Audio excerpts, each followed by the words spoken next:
Continuing on with Monster Mayhem, this wonderful fantasy fall that we're having is not only the winner of the poll that I put out on my Skool, but judging by my comment section, definitely one of the most requested creatures or monsters of any of the videos that I've done. And so much so that I know that this is going to have to be a multi-part episode. And who is that? Well, that's the dragon. So let's get into dragons, part 1. Starting at the beginning, because it's a great place to start, is our shape and our form. And I like to use this serpent scale, which is totally a real thing and not entirely made up by me. But basically, it just has either more human-like anthropomorphic on one side or more snake-like, serpent-like on the other side. Usually we find ourselves somewhere in the middle, but finding that out and deciding which one you want on that serpent scale is a really good place to start as you build out your dragon. So finding your ribs and their hips are really, really important. And why is it important? Because that's where all of your weight is going to be stored. So if you have a dragon that's more quadrupedal, then you're going to be leaning more on those forelegs. And then if you have it more bipedal, you're going to have those back legs. So it's going to shift where your weight distribution is going to be. Now, if you have equal sized ribs and hip ratio, generally that means that, you're not going to have a dragon that has one particular heavy spot that's going to need a lot of support. So I like to use that kind of style whenever you're going to have a dragon that is more either in the water or in the air, something that doesn't have as much gravity. So going from that part, let's talk about our head shape. Now that we've got our body, so obviously the head shapes can vary. We're going to typically go with more of a reptile shape, and reptiles generally have more of this triangular, angular face in their head shape. Now, the cool thing is that similarly to how we built out our griffin's head is what we're going to do here. We're going to find our boxes and very similarly keep our mouth about at the eye, maybe behind. Stylistically, you can change, but the cool thing is once you understand that kind of principle, you can block out all of these triangular shapes or block out these squared shapes, whichever ones you want, just to add some variety, because while dragons generally have a similar look as we know it, the variety is really what's going to give your dragon some character.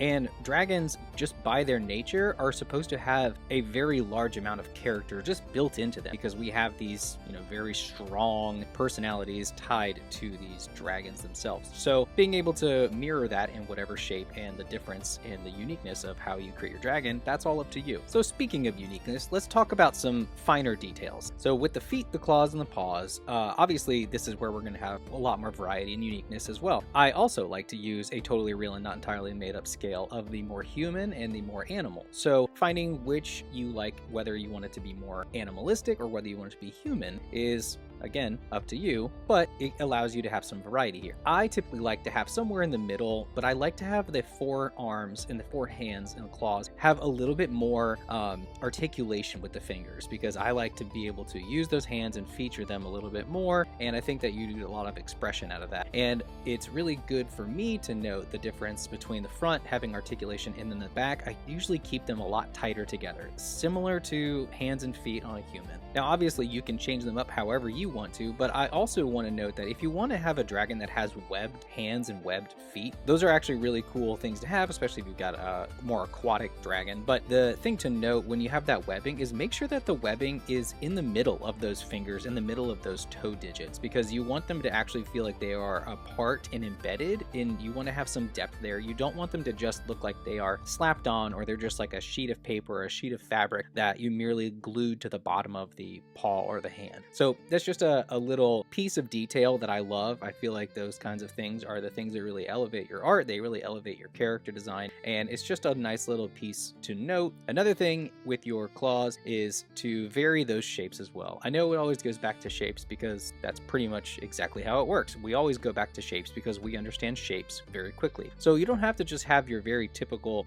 simple triangle. You can vary it up a little bit and really understand and think through the usage. What does your dragon do? What type of dragon he is? What environment is he in or she in? Because that's going to dictate how those claws are going to work, just like we see in nature with other animals. Just draw what you know, what you observe, translate, and put it into these dragons. Being able to put all of these different characteristics together is really what makes everything stand out and makes this dragon uniquely your creation. Obviously, there's so much more to go over, so stay tuned for part 2. And if you're enjoying this, head over to my Skool and join our community. It's just a bunch of artists, and we're loving what we do and enhancing our craft. And with that, keep practicing, everybody, and see you next time. Thanks.